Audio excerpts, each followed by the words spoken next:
Olá, meu amigo, minha amiga, sejam mais uma vez bem-vindos ao nosso estudo da Bíblia. Estamos investigando o livro do profeta Isaías por meio deste guia aqui, que tem o mesmo título, Isaías, consolo para o povo de Deus. Acabamos de iniciar este guia, vamos aqui para a lição de número 2, crise de liderança, e ela vai investigar o capítulo 6 de Isaías. Fique conosco, viu? Até o final, porque nós faremos um fechamento, uma aplicação ali, explorando os últimos versos do capítulo 6, e essa aplicação ela não está aqui na lição, então vai ser um bônus aí para você que ficar conosco até o final. E aproveite para se inscrever, ativar as notificações e também compartilhar este vídeo. Desde já, muito obrigado a vocês por esse apoio, por aí enviar o vídeo para os grupos, para a família, tudo bem? Antes de nós entrarmos no capítulo 6, eu quero chamar vocês para uma discussão interessante sobre a autoria do livro de Isaías. Quem escreveu o livro de Isaías? É o Isaías mesmo ou existem outros autores, outras pessoas? Isso é muito discutido nos círculos teológicos e há muitos que acreditam que não foi Isaías. Vamos entender o porquê e como responder essas questões. Vejamos, temos aqui a nossa linha do tempo e aqui nós temos o profeta Isaías ali aproximadamente no século VIII a.C., 740. Temos a cruz de Cristo e aqui o ano 2021, onde eu e você estamos vivendo no presente. Então, desde o profeta Isaías até 1780, a tradição judaico-cristã entende que quem escreveu Isaías foi o profeta Isaías. Com exceção de um judeu chamado Ibn Ezra. Olha, Ibn Ezra, 1100 depois de Cristo, todas as pessoas, judeus e teóricos, eruditos, teólogos ali, sempre disseram que quem escreveu 66 capítulos foi Isaías. Então veja esse gráfico aqui. Temos os 66 capítulos de Isaías e aqui, ó, Isaías, filho de Amós, está lá em Isaías capítulo 1, verso 1, teria escrito o livro completo. Só que quando nós chegamos no iluminismo alemão, e ele tem um auge ali no século XVIII, quando estamos ali em 1780, o livro de Isaías começa a ser atacado, questionado. E não só o livro de Isaías, como muitas partes da Bíblia. As pessoas falaram assim: nós não podemos aceitar os mitos e lendas do passado. Nós temos que investigar para saber o que realmente é verdade e o que não é verdade. Então os deuses gregos, ali, Zeus, Hércules, esses heróis não existiram. E agora vamos investigar a Bíblia para saber o quanto de verdade tem aqui e o quanto é mitos, E aí começaram a investigar o Pentateuco e falaram, olha, na verdade Moisés não existiu, isso aqui é uma compilação de vários escritores e de vários documentos, uma compilação que veio depois do exílio babilônico. E quando chegaram a Isaías, ele recebeu ataques semelhantes. Então olha aqui. Em 1890, Dorderlein e Einhorn publicaram um trabalho dizendo que havia um Deutero-Isaías. Então, o Isaías, filho de Amós, ele não escreveu tudo, ele escreveu até o capítulo 39. Mas, se nós avaliarmos, estudarmos, veremos que vai ter ali a figura, a sombra de um segundo Isaías, que eles chamaram de Deutero-Isaías. Então, veja aqui como seria a tradição segundo o iluminismo alemão, segundo os teólogos da alta crítica. Olha, Deutero-Isaías escreveu dos capítulos 40 ao 66. Então tem o primeiro Isaías, que viveu ali nos dias do rei Uzias, e tem um segundo Isaías, que foi uma pessoa que escreveu depois do exílio babilônico, depois ali na época de Esdras e Neemias, e aí um escriba fala, vamos juntar tudo isso aqui, o primeiro com esse outro segundo material, e vamos chamar tudo de Isaías. Então essa era a teoria lá daqueles dois. Tá.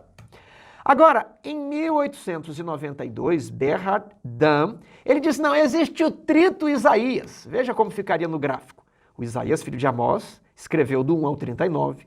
O Deutero-Isaías teria escrito do 40 ao 66, mas aí ele já não é bem assim não. O Deutero-Isaías escreveu só do 40 ao 56. Agora tem o trito Isaías, que é o terceiro Isaías, ele escreveu ali os últimos capítulos de Isaías. Esse negócio, como você já deve imaginar, não teve fim.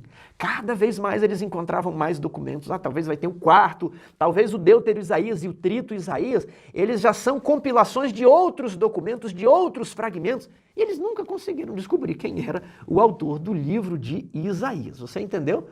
Tiago, como é então que eles chegam nessas conclusões? Como é que a alta crítica simplesmente fala, olha, não foi aquele ali não, foram mais 2 ou 3 personagens. Eles não viveram naquela época. Como é que a partir de hoje, que evidências eles possuem para chegar a essas conclusões?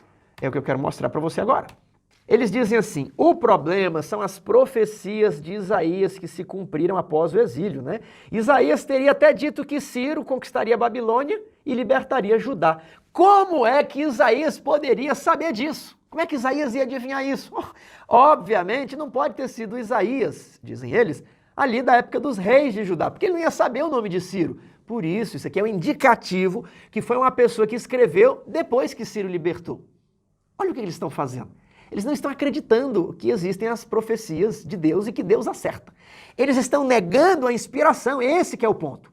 Em vez de encontrarem nessa predição uma evidência da inspiração das Escrituras, eles tomam isso como prova de que elas não foram inspiradas e de que o livro, na verdade, é uma farsa, né? Na verdade, não é Isaías. Isso aqui fizeram um arranjo, né? E colocaram outra pessoa e mentiram para todo mundo, disseram que o livro é de Isaías, mas na verdade não foi. Então o problema deles é com profecia, eles não aceitam que Isaías acertou as profecias que ele acertou. E aí pegam a segunda parte onde tem as profecias, não, isso aqui não deve ter sido Isaías, isso obviamente foi outra pessoa. É esse o tipo de evidência. Então você percebe que já é uma grande bobagem, já começa por aí, né? Depois, o Isaías dos capítulos 1 a 39 foi um pregador de julgamento. Já o Isaías dos capítulos 40 a 66 prega conforto e salvação. O primeiro Isaías pensava na monarquia restaurada, né? Já o segundo Isaías pensa na guarda do sábado, do jejum, esses assuntos que interessavam aos judeus após o exílio. Esse é o argumento teológico. Esse argumento é muito fraquinho, ele nunca convenceu muita gente. Mas você perceba que com base nessas argumentações, eles chegam a inventar autores, eles nunca viram esses autores, não existem esses documentos, não possuem evidência nenhuma. Mas nós vamos até falar disso aqui, comentando Isaías capítulo 6. Você vai ver essas pessoas que têm olhos, mas Deus cegou o entendimento delas, elas veem, mas não enxergam. Isso aqui é uma coisa perigosa. Terceiro argumento, o estilo literário e o vocabulário parecem diferentes. Olha, dizem eles, até o capítulo 39 há muitas figuras e ilustrações. Há menos material desse tipo após o capítulo 40. Então, possivelmente, não foram as mesmas pessoas. E quem disse que não? E se ele escreveu até o capítulo 39 durante um período da sua vida, passaram-se uns anos, ele tem um estilo literário diferente e escreveu os demais. Qual é o problema de um mesmo autor ter estilos diferentes nos livros? Nenhum. Mas isso é que dá o ceticismo, quando a pessoa não quer exercitar nem um pouquinho a sua fé e ele fica procurando alguma coisa para manifestar a descrença. Tiago, agora como que nós vamos responder? Quais são os argumentos de que foi Isaías mesmo que escreveu isso? E, meu amigo, isso aqui é importante, sabe por quê? Porque se Isaías é uma fraude aqui, uma fraude piedosa, né? E aí Jesus, os apóstolos que se baseiam nas profecias de Isaías também estão em problemas, e isso destrói as bases do cristianismo, porque o Novo Testamento está plantado nesse vaso com terra do Antigo Testamento. Então precisamos entender que isso aqui não é uma fraude, isso aqui não é uma história da carochinha, é Isaías mesmo que escreveu esse negócio. Vamos lá?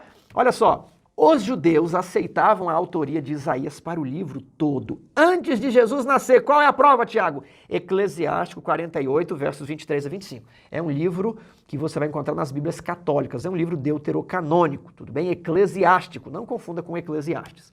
Segundo argumento, pergaminho 1Q Isaá. Ele foi encontrado na caverna 1 de Qumrã, Isaías, e foi o rolo A. Isso aqui que é a referência.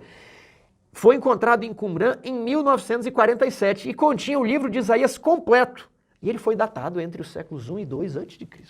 Veja isso aqui. Alguns teólogos da alta crítica estavam propondo que a compilação do livro de Isaías teria sido feita no século I a.C. Aí eles descobrem um rolo que pode ser do século II a.C., 200 anos antes de Cristo, completo. Né? Não tem nenhuma evidência ali que eram 2 Isaías. Isso é um argumento muito forte, fortíssimo. Isso aqui estragou o livro e a monografia de muitas pessoas, viu? Porque eles não imaginavam encontrar esses manuscritos. Os manuscritos mais antigos, na época do iluminismo alemão, eram do ano 1000 depois de Cristo. Aí encontraram-se manuscritos 1200 anos mais antigos, como é esse caso. Terceiro argumento. Todos os livros dos profetas possuem um título no início do primeiro capítulo. Todos. Você pode olhar, não tem nenhum profeta que não vai ter um cabeçalho dizendo, olha, é meu nome, a palavra do Senhor veio a mim no ano tal, data tal, no lugar tal. Todos os livros dos profetas possuem esse cabeçalho.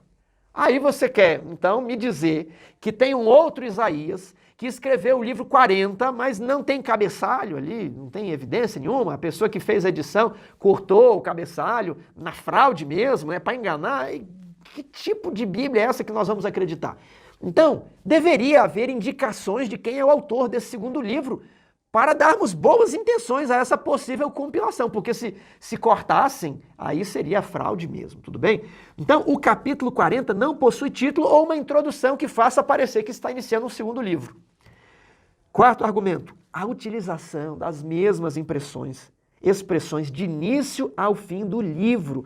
O Santo de Israel aparece muito pouco no resto do Antigo Testamento, mas na primeira parte de Isaías ele aparece 12 vezes e na segunda parte aparece 13 vezes. Mesma expressão. Ah, mas aparece muito no Antigo Testamento? Não, aparece em Isaías. Algumas outras vezes em outros lugares.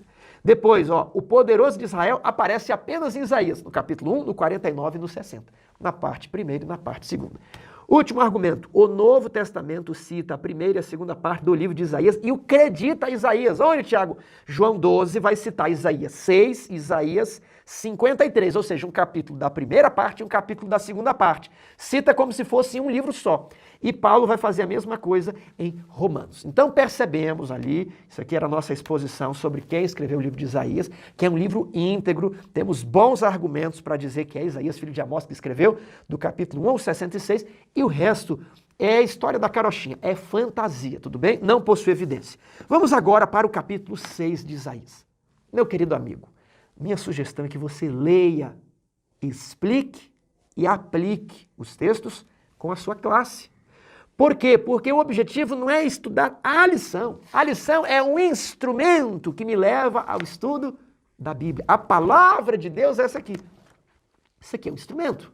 Então, eu lembro de lições mais antigas de Gálatas e Romanos, e as pessoas ficavam toda a lição, e não é por maldade, é por talvez falta de orientação, aqui nas perguntas da lição, o que é isso aqui, mas não tiravam o tempo para ler o capítulo 5 de Gálatas, para ler o capítulo 14 de Romanos e explicar. Isso aqui é importante para o seu aluno compreender o capítulo e entender como que se faz, como que se lê, como que se extrai as lições.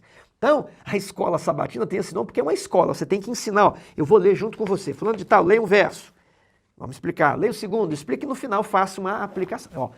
Na quinta-feira vamos fazer um fechamento diferente. Então aqui, parte de domingo, e eu vou ler Isaías capítulo 6, verso 1. No ano da morte do rei Uzias, eu vi o Senhor assentado sobre um alto e sublime trono, e as abas de suas vestes enchiam o templo. Então, há uma referência temporal. Quando? No ano da morte do rei Uzias, eu vi o Senhor. Isso aqui é uma profecia das mais belas da Bíblia. Isso é um dos capítulos mais impressivos, o ponto de um homem mortal ter visto a divindade. Mas antes de entrarmos nesta parte, vamos nos focar aqui no ano da morte do rei Uzias. Quem foi Uzias? Ele tem o nome de Uzias ou Azarias. E ali a lição pediu para ler 2 Crônicas 26, vim para a lição. E lá em 2 Crônicas 26 diz que ele começou a reinar aos 16 anos e ele foi um bom rei. Ele fez o que era reto perante o Senhor e o Senhor o abençoou e o Senhor o recompensou e o Senhor lhe deu muitas vitórias. Uzias era um rei bom. Uzias chegou a ter um exército com 307 mil soldados. Ele esmagou os inimigos ao redor de Judá. Só que em um dado momento de sua vida, o sucesso subiu a cabeça e ele arrogou a glória que era de Deus para si. Ele entrou no templo e ele decidiu oferecer incenso, o que deveria ser feito apenas pela casa de Arão, a família dos sacerdotes. E então, quando ele estava para oferecer incenso, os sacerdotes entram no templo e falam: você não pode oferecer incenso. E aí ele resiste e naquele mesmo momento a lepra apareceu em sua testa. Portanto, Uzias termina os dias da sua vida como rei leproso. E o interessante é que Isaías, ele também vê um rei. Esse é o ponto aqui da questão. E ele não data a visão pelo ano do reinado, ele data pelo ano da morte, para contrastar com o rei que ele viu e que vive eternamente, para o qual não há morte. Enquanto o rei Uzias era o rei leproso, Isaías viu o rei em sua formosura. Aqui diz que ele estava em um alto e sublime trono e as abas de suas vestes enchiam o templo. É algo indescritível, é algo maravilhoso, é algo que emudece a nossa compreensão. Serafins estavam por cima dele, cada um tinha 6 asas, com 2 cobria o rosto, com 2 cobria os seus pés, e com as 2 voava, e clamavam uns aos outros, dizendo: Santo, Santo, Santo é o Senhor dos exércitos, toda a terra está cheia da sua glória, e as bases do limiar se moveram à voz do que clamava, e a casa se encheu de fumaça. Tudo começou a tremer. E aquele negócio parecia que iria desaparecer, iria ser desintegrado diante da glória que saía do trono. Isaías estava contemplando aquilo.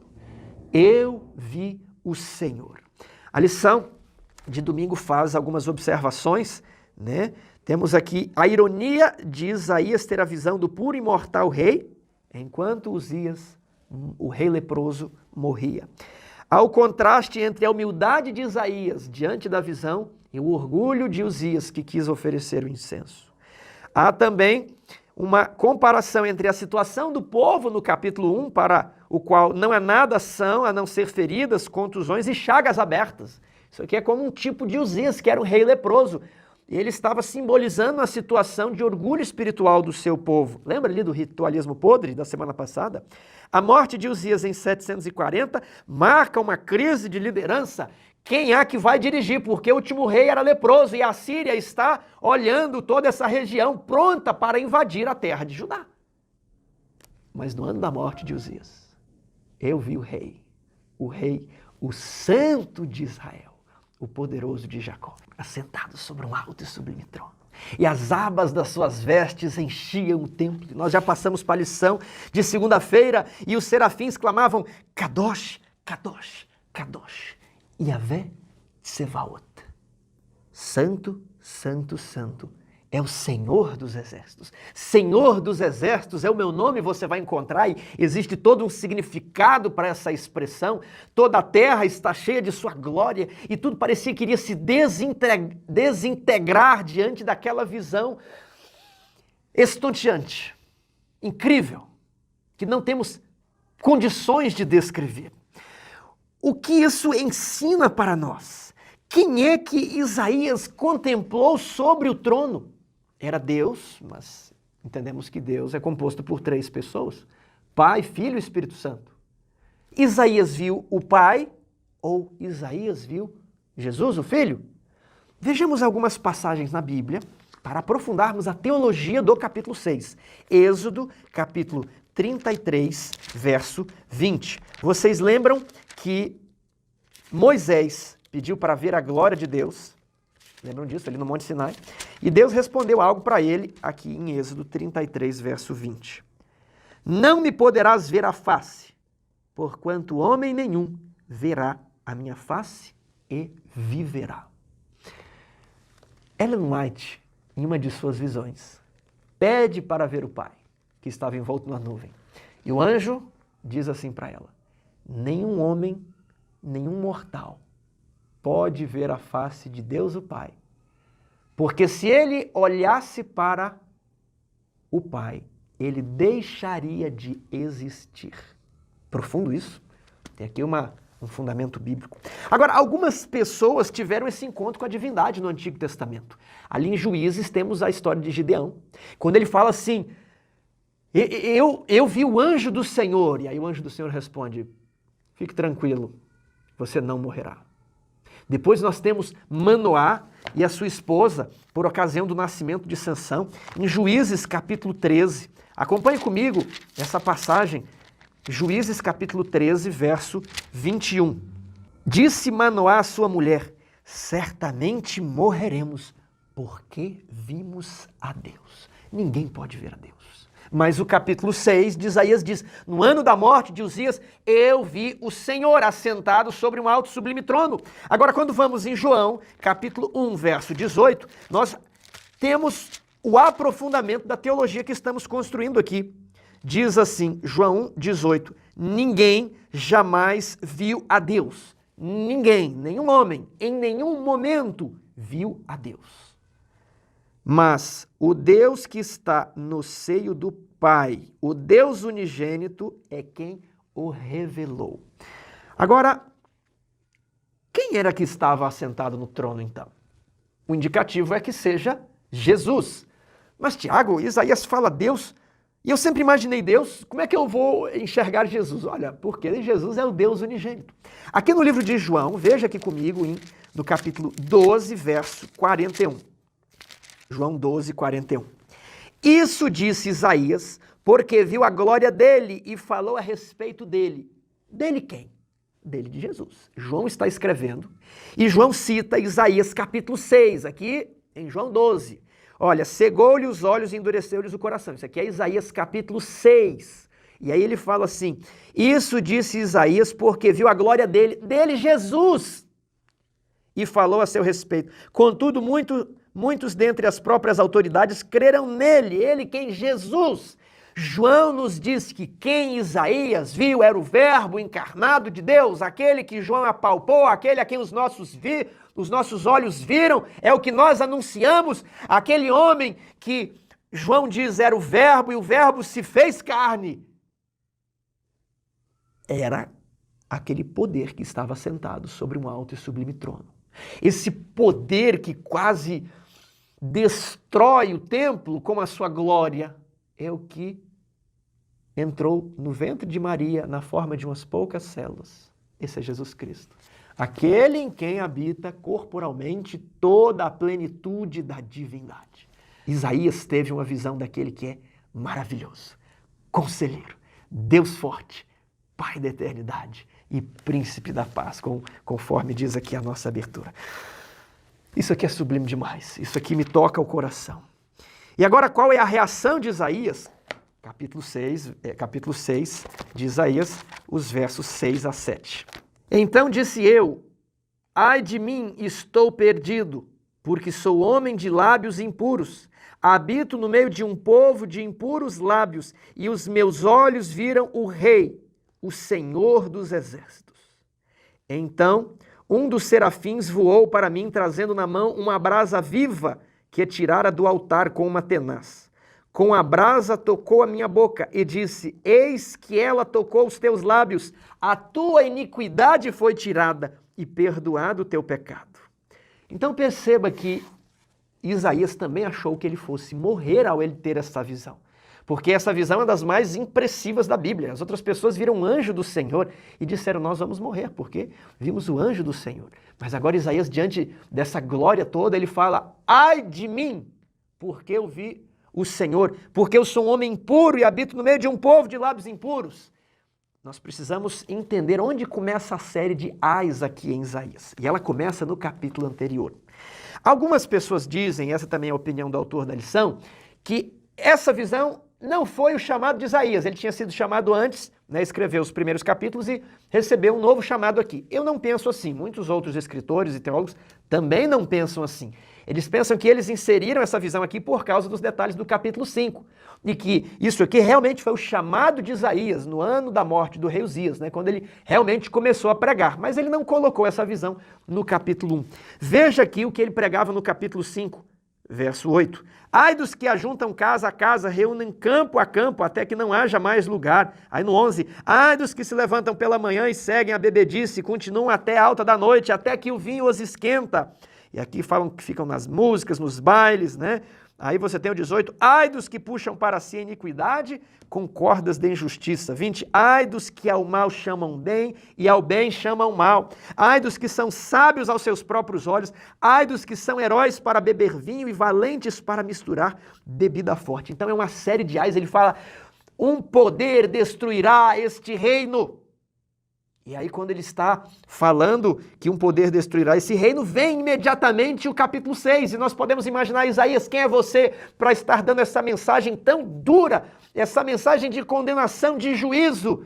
E aí ele fala assim: eu sou aquele que no ano da morte do rei Uzias, eu vi o Senhor assentado sobre um alto e sublime trono, e toda a terra se enchia de sua glória.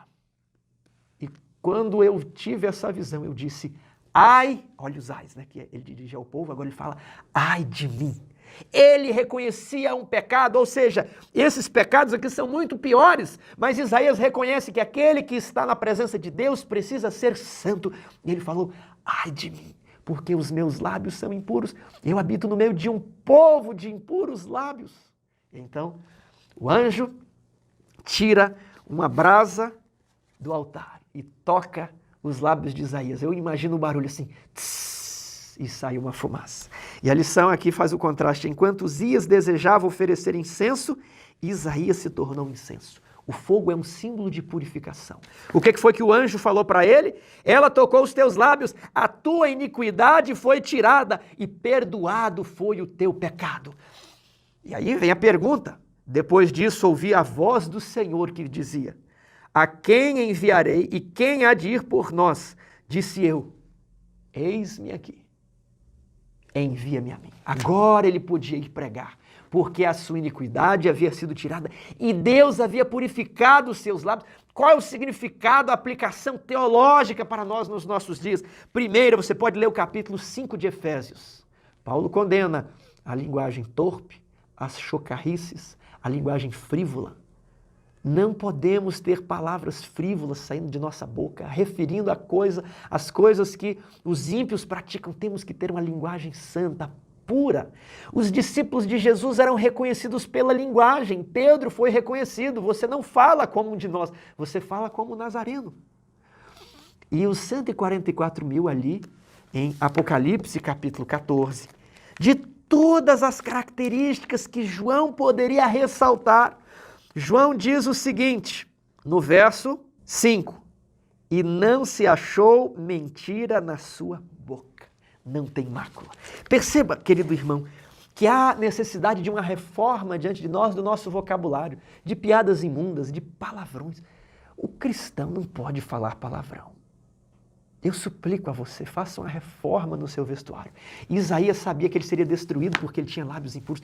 Peça a Deus para purificar os seus lábios, para que você também possa participar com o coração puro, com os lábios puros da proclamação da mensagem. Agora, ó, a comissão real, após ter sido purificado, Isaías aceitou imediatamente o chamado de Deus para ser um representante a quem ele pudesse enviar em seu nome. Lá em Apocalipse capítulo 14, é falado sobre as 3 mensagens angélicas. E é o mesmo capítulo dos 144 mil. Quem você acha que é comissionado para pregar as 3 mensagens angélicas? Os 144 mil. Eles seguem o Cordeiro para onde ele vai. E não se achou mentira na sua boca. São irrepreensíveis, não tem mácula. A mesma característica que Isaías reconhece que o traz indignidade, ela não é achada nos 144 mil. E aí os 144 mil, o próximo verso é o seguinte: e vi um anjo voando no meio do céu, representando os mensageiros, que dizia, temei a Deus e dai-lhe glória, pois é chegada a hora do seu juízo. Nós precisamos, queridos irmãos, de comunhão com Deus, para depois exercermos o relacionamento e a missão. Nós precisamos de puros lábios para pregar as mensagens puras. Quinta-feira, apelo espantoso. Vamos ler os versos 9 e seguintes. Então disse ele: vai e diz a este povo, ouvi, e não entendais. Vede, mas não percebais. Torna insensível o coração deste povo, endurece-lhe os ouvidos e fecha-lhe os olhos, para que não venham ele a ver com os olhos, a ouvir com os ouvidos e a entender com o coração, e se converta e seja salvo. Eu sempre tive tanta dificuldade com esse verso. Parecia que o Deus do Antigo Testamento era diferente do Deus do Novo Testamento.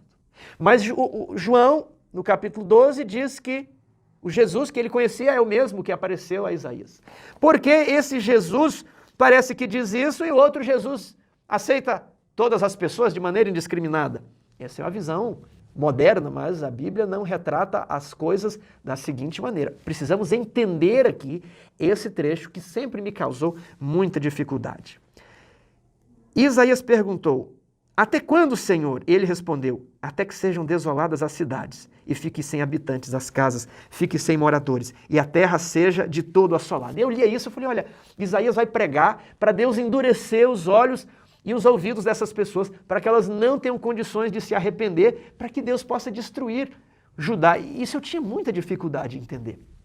Eu quero dizer que hoje eu compreendo isso aqui, mas eu quero explicar para você que esse texto, ele não é um texto acessório, né, em segundo, em terceiro plano, não. Ele é citado pelos 4 evangelhos. Vai aparecer aí na tela: Mateus 13, Marcos 4, Lucas 8, João capítulo 12. Todos os evangelhos citam esse texto de Isaías. E não citam muitos outros. Então, há algo importante aqui. Depois, Atos 28 e Romanos 11 também citam esse texto. E vamos entender aqui, vamos dar uma investigada para saber o que Isaías, o que Deus está nos trazendo com essa mensagem. Abra sua Bíblia em Mateus capítulo 13 e veja o contexto em que Jesus citou esse verso aqui de Isaías capítulo 6. Está ali no verso 14, aliás. Vamos ler do 10. Então se aproximaram os discípulos e lhe perguntaram: Mestre, por que falas por parábolas? Ao que respondeu: porque a vós é dado conhecer os mistérios do reino dos céus. Mas aqueles não lhes é isso concedido. Tiago, piorou, porque agora o Jesus do Novo Testamento parece que está igual o Deus do Velho Testamento, e parece que eles não estão querendo salvar ninguém. Mas por que é dito? Olha, a vocês é dado compreender os mistérios do reino e os outros não. Jesus não pregou para todos? Pois ao que tem se lhe dará e terá em abundância, mas ao que não tem, até o que tem lhe será tirado. Por isso lhes falo por parábolas, para que vendo não veem e ouvindo não ouvem, nem entendam, de sorte que neles se cumpra a profecia de Isaías: ouvirei com os ouvidos e de nenhum modo entendereis, vereis com os olhos e de nenhum modo percebereis. E ali ele conclui: bem-aventurados, porém, os vossos olhos, porque veem, e os vossos ouvidos ouvem, porque em verdade vos digo que muitos profetas e justos desejaram ver o que vedes e não viram, e ouvir o que ouvis e não viram. Atendei, pois, a parábola do semeador. Jesus falava por parábolas e Jesus explicou isso para as multidões, mas alguns achavam que era uma historinha bobinha. Uns acharam que não tem significado nenhum, que não tem significado profético. Não conseguem ver evidência de uma aplicação profética dessas virgens. Não conseguem ver a aplicação profética dos solos. Não conseguem ver a aplicação profética na parábola dos talentos. Não conseguem entender. E os discípulos também não conseguiam. Os discípulos também não conseguiam. E aí, o verso 10 diz assim: então se aproximaram os discípulos e lhe perguntaram: por que eles falam por parábolas? Aqui está a chave. Os discípulos também não entendiam. E Jesus falou assim: olha, para vocês é dado a conhecer os mistérios do reino de Deus. Mas como para vocês, se eles também não entendiam? É porque eles queriam entender. Aqui que está a diferença. A sua vontade de entender. A sua inquietação em procurar descobrir a verdade, em querer segurar na mão de Deus, não importa as circunstâncias, não importa o tempo e o local, você tem fome e sede de justiça. Você é como aquela mulher no poço de Jacó, que ansiava pela água que o Messias daria, e ela nunca mais teria sede. Você que anseia pelo momento de ler as Escrituras, que quer entender, é a você que é dado conhecer os mistérios. Você pode ter dificuldade com Daniel, com Apocalipse, a questão é querer, a questão é buscar, porque aquele que pede, recebe, o que busca, encontra, e o que bate, abrir-se-lhe-á. Esse é o contexto. Os demais não lhes era dado conhecer o reino dos céus, porque eles não queriam. Eles menosprezavam. Era historinha, isso não tem nada a ver. Eram as palavras do mestre. E o que Jesus está querendo dizer? Alguns olham a Bíblia e reagem, é a palavra de Deus. Outros reagem cheios de dúvida. Ah, não é Isaías que escreveu, talvez aqui tenha o Deutero Isaías, o Trito Isaías. Quero ler Paulo fazendo uso desse texto lá, no último capítulo de Atos. Paulo estava preso em Roma e os judeus da sinagoga ali foram visitá-lo. Verso 17 do capítulo 28 de Atos. 3 dias depois ele convocou os principais dos judeus e quando se reuniram lhes disse, o verso 22, os judeus respondem para ele: gostaríamos de ouvir o que pensas, porque na verdade é corrente a respeito desta seita. Qual a seita? A seita do caminho, eram os primeiros cristãos, que por toda parte ela é impugnada. Havendo então Paulo marcado um dia, vieram em grande número ao encontro de Paulo na sua própria residência. Então, desde a manhã até a tarde, como eu queria estar nessa reunião, lhes fez uma exposição em testemunho do reino de Deus, procurando persuadi-los a respeito de Jesus, tanto pela lei de Moisés como pelos profetas. Paulo pegou passagem após passagem e falou, olha, Jesus cumpre as profecias do Messias. Verso 24 é a chave. Houve alguns que ficaram persuadidos pelo que ele dizia. Outros, porém, continuaram incrédulos. A princípio, todos eram incrédulos, mas ouviram e se convenceram. Outros rejeitaram. E aí ele cita Isaías. E havendo discordância entre eles, despediram-se dizendo Paulo estas palavras. Bem falou o Espírito Santo a vossos pais por intermédio do profeta Isaías. Vai a este povo e diz-lhe, de ouvido ouvireis e não entendereis, vendo vereis e não percebereis, porque o coração do povo se tornou endurecido. Qual que era o problema? Eram judeus do mesmo grupo, mas uns aceitaram a Jesus, outros não. O problema não estava na mensagem de Isaías, não era a mensagem de Isaías que iria endurecer os corações. Era porque alguns corações eram feitos de manteiga e outros de barro. O sol é o mesmo, mas quando o sol ilumina a manteiga, ela derrete. Quando o sol ilumina o barro, ele se endurece. O problema é a sua e a minha disposição diante das justas reivindicações da lei de Deus. O problema é como eu encaro as Sagradas Escrituras. É um livro difícil, o que importa é aceitar Jesus. Não é nada para entendermos no livro de Daniel, não há nada para nós no livro de Apocalipse, não há nada para nós no livro de Isaías. Você quer aquelas profecias complicadas, negócio que eu já aceitei a Jesus. E nós podemos perder o timing. Podemos estar esperando por um Messias que nunca virá. Isso é muito sério. Verso 28 diz assim, tomai, pois, conhecimento de que esta salvação de Deus foi enviada aos gentios e eles a ouvirão. Meu querido amigo, há muitos adventistas que estão perdendo a sua fé, porque não compreendem o sistema harmonioso de crenças que formam a firme plataforma sobre a qual a igreja adventista está alicerçada sobre uma teologia bíblica, e a partir dessa teologia a igreja tem uma missão de pregar as 3 mensagens angélicas. E às vezes quando eles vão questionar, eles se deparam lá com a profecia dos 2.300 anos. Param de crer no princípio de ano, param de crer ali no chifre pequeno, é antigo, e param de crer naquelas parábolas que, se conectadas ao livro de Daniel, vão dizer que houve algo em 1844, não conseguem ver mais evidência aqui, não conseguem ver mais outra evidência ali, e vão se aprofundando na descrença. Bem falou Isaías a vosso respeito. Meu querido irmão, jamais haja em algum de vós um coração de incredulidade. O problema não é a mensagem que fecha o coração, mas com a mensagem de Deus, a maneira como você reage dirá que essa mensagem está fechando o seu coração. Ou você é igual aos discípulos, que talvez não entende o livro de Isaías, mas quer entender. Quer começar o ano novo estudando a lição, estudando a Bíblia, fazendo culto em casa. Aqui que está a diferença. Eu digo o seguinte, as histórias imaginárias, as músicas do mundo estão incapacitando a sua mente de aprender a lei de Deus. E muito cuidado, porque se isso for longe, você pode começar a olhar as Escrituras e os seus ouvidos estarão fechados e você não vai poder ouvir. E os seus olhos cegos e você não vai conseguir ver. Apesar de que aquelas evidências estão ali, elas convencem outra pessoa. Até quando, Isaías perguntou, até quando eu vou pregar essas coisas? Até que haja destruição. Porque Isaías, infelizmente, o povo não vai aceitar esse chamado, mas Isaías foi pregando para, se possível, convencer alguns. Agora, veja a promessa no último verso. Mas se ainda ficar, verso 12, e o Senhor afaste dela os homens, e no meio da terra seja grande o desamparo, ela seria destruída, mas não seria extirpada. A árvore seria cortada, mas não seria arrancada. Um toco ficaria, verso 13. Mas se ainda ficar a 10ª parte dela, tornará a ser destruída, como o terebinto e como o carvalho. O terebinto é uma árvore, e como o carvalho, dos quais depois de derrubados você passou o machado, o motosserra, ainda fica um toco. Assim, a santa semente é o seu toco.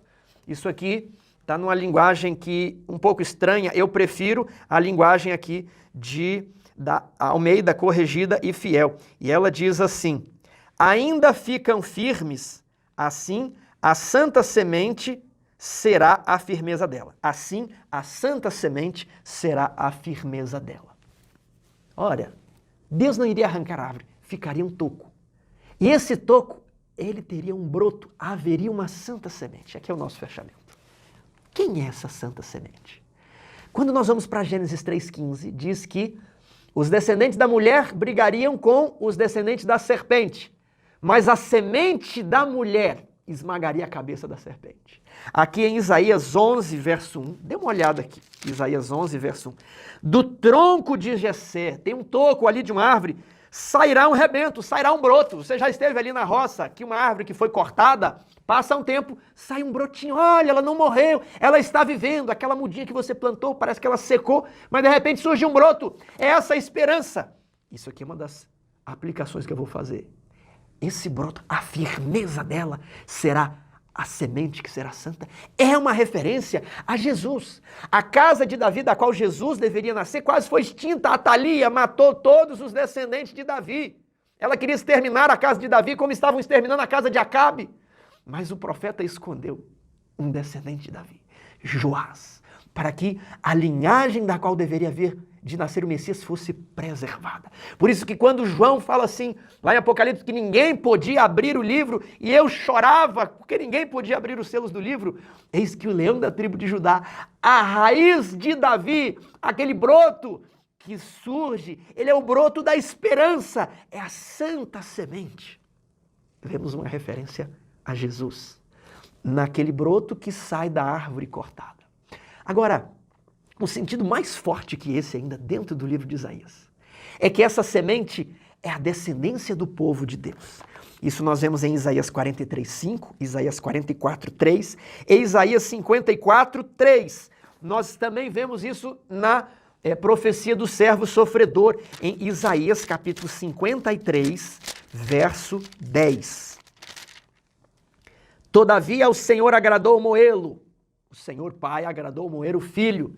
Naquela noite no Getsêmani, o Pai derramou todos os pecados sobre o Filho e a sua ira caiu sobre Jesus. Jesus não queria beber a taça da ira, era a ira de Deus que estava no copo e ele falava, meu Pai, se possível passa de mim, mas o Pai agradou em moê-lo, fazê-lo enfermar. Quando der ele a sua alma como oferta pelo pecado, verá a sua posteridade, a sua descendência, a descendência que vai brotar da árvore que foi cortada, da árvore que foi punida e disciplinada, porém não totalmente destruída. A árvore por quem Jesus Cristo, servo sofredor, veio a este mundo, verá a sua posteridade e prolongará os seus dias, e a vontade do Senhor prosperará nas suas mãos. Meu querido amigo, eu quero dizer que a descendência, dita aqui no livro de Isaías, ela recebe o mesmo adjetivo que foi empregado para o Senhor, para Deus no verso 3. Kadosh. Está aqui, ó, no último verso eu fechei aqui, diz que é a santa semente. No mesmo capítulo, santo foi utilizado para Deus. Deus quer uma descendência santa, porque Ele deu tudo que o céu possuía. Ele deu o Filho Jesus. E diz aqui, olha, verá a sua posteridade, verá a sua descendência, a descendência do Messias, descendência espiritual do Filho de Deus que deve ser santa. Lá em Apocalipse 22:4, abra comigo, diz o seguinte, Apocalipse 22:4, nós teremos a mesma experiência de Isaías. Essa visão estonteante se nos repetirá. E aos 144.000, aqueles que não possuem mais iniquidade na sua boca. Apocalipse capítulo 22, verso 3. Nunca mais haverá qualquer maldição. Nela estará o trono de Deus e do Cordeiro. Os seus servos o servirão. Contemplarão a sua face e nas suas frontes está o nome dele. Meu querido amigo, essa visão indescritível, esse momento estonteante que nós acabamos de estudar, quando Isaías declara que ele viu o Senhor sob um alto e sublime trono. Essa visão será repetida a cada um de nós, de uma maneira ainda mais incrível. Eu e você poderemos entrar, porque isso aqui é prometido aos remidos. Nós poderemos entrar na nuvem e ver Deus face a face, e não seremos destruídos. A Bíblia diz que nós, se formos fiéis, como 144.000, que não se achou dolo, maldade na sua língua, se nós nos santificarmos, nós poderemos ver o Rei em sua formosura. A Bíblia diz lá em Hebreus 12, 14 que sem santidade ninguém verá o Senhor. Por isso é necessário que a igreja seja santa. É necessário que eu e você façamos um trabalho em cooperação com Deus. Um trabalho de santificação, um trabalho de entrega. Porque um dia nós poderemos também ver o Senhor assentado sobre um alto e sublime trono. E enquanto esse dia não chega, que possamos nos apoderar da graça, que purifica as nossas iniquidades e regenera a nossa mente, para que nós possamos dizer, eu e você, eis-me aqui, envia-me a mim.